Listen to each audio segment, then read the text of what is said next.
Wins for the Westerns. Unforgiven, 1992. Clint Eastwood here gives us a win of just epic caliber, any caliber. He loves to shoot. Mr. Mooney here he plays, and he's just an old school cowboy. He's a killer, basically an assassin, back in a Western, and they just played so good in the 90s. I love it. Of course, starring, directed by Clint Eastwood himself, Morgan Freeman beside him, and they just carried this movie all the way to the end. Gene Hackman as well, great villain. We love Hackman, and he gets hacked to shreds by Eastwood in a win for the Westerns. Tombstone, 1993, all-star cast. We can go through the names. It is a hit list of A-plus caliber actors here in this win for the Western. Just based on cast alone, you have a win, a W here for a Western. Kurt Russell just carries the head of his captain here, Mr. Wyatt Earp, and they just show you this OK Corral battle, the way it should be done. Really appreciate the movie. Val Kilmer, great performance as Doc here. Holiday, you gotta love this Western. It is a W for the Westerns. The assassination of Jesse James by the coward Robert Ford, 2007. Isn't that a mouthful? But this movie has a W, a lot of wins, a mouthful of wins when it comes to this Western. You gotta love the performance by Brad Pitt as Jesse James. I love it. So solace and solitude-like, isolated, quiet, calm, cool, collected, but vicious at the same time.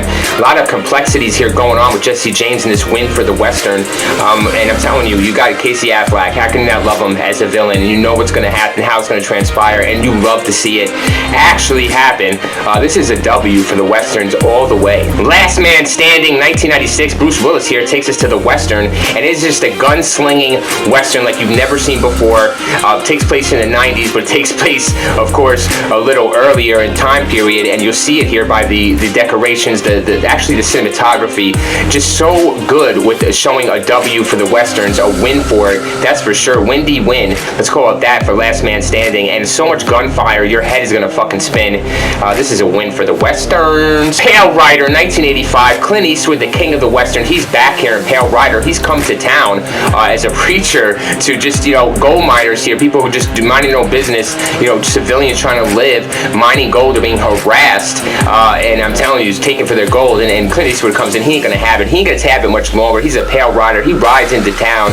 No one knows who he is or where he comes from, but he is serving justice on a plate, a gold full of it. This is a W for the Westerns. It's definitely a win. You gotta go with Clint Eastwood all the way, especially with Pale Rider. Check this movie out. Open Range, 2003, Kevin Costner, Robert Duvall, an underrated Western here for the 2000s, let alone any time period, but it takes place in the Westerns, and let's go there in the West, the good old Wild West here, and you got Kevin Costner gunslinging, and you know it's going to be really good. He's not going to miss. He's an expert marksman, but he hides it right until the very end, but he has to let it go eventually for justice to be served and protection of the people.